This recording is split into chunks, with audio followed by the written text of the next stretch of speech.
মানুষ দুনিয়াতে কতটা খারাপ যা বলে বোঝাতে পারবো না।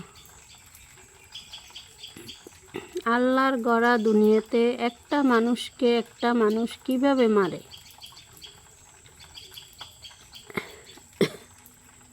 মানুষ যে এই সোহাগ ছেলেটাকে যে মারছে, সবাই মিলে ছেলেটাকে মারছে। এখন সবাই রাস্তায় নামতেছে, মিছিল করতেছে, সমাবেশ করতেছে। ছেলেটারে যখন মারে তখন যদি এতগুলো জনগণ, রিক্সাওয়ালা, তারপরে গাড়িওয়ালা, বিভিন্ন গাড়িওয়ালারা আছে, রাস্তায় মানুষজনের অভাব নেই, সবাই যদি বাঁচানোর চেষ্টা করত অবশ্যই পারত। এখন এই দোষ সেই দোষ, সব দোষ এ করছে, এদের ফাঁসি চাই, এদের চাই। এখন কেন আপনারা সবাই রাস্তায় নামছেন?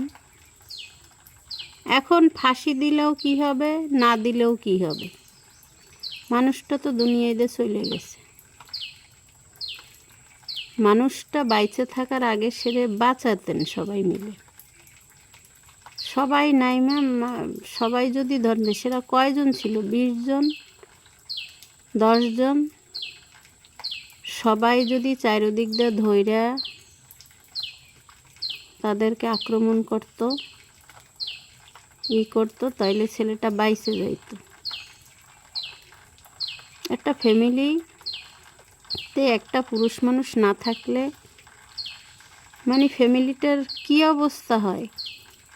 সে যার ফ্যামিলিতে পুরুষ নাই সেরা জানে কষ্টটা কি। আপনারা একটা মানুষ মারি ফেলাইতে পারেন,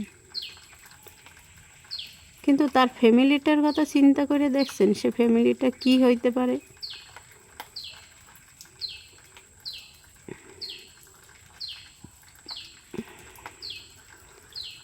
আমার এইগুলো ভাইবে কষ্ট লাগতেছে। সবাই মানে রাস্তায় নেমে গেছেন, এর বিচার চাই, তাদের ফাঁসি চাই। হ্যাঁ, অবশ্যই তাদের ফাঁসি চাই। ফাঁসি দিলে আরও 5 জন ভয় পাবে।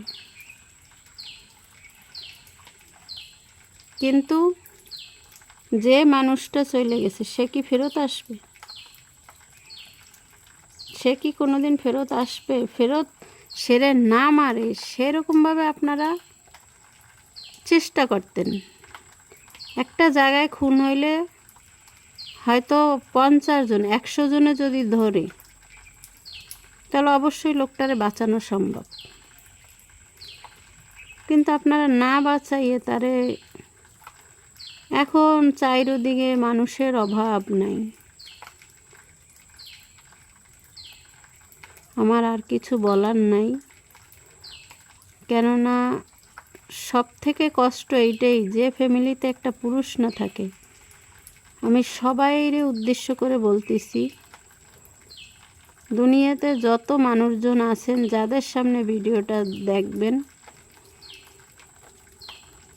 খুন খারাপিতে যাইয়েন না। একটা ফ্যামিলিতে একটা পুরুষ মানুষ না থাকলে সে পুরা ফ্যামিলিটাই কানা। দয়া করে এই কাজ কেউ করবেন না। আল্লাহ হাফেজ।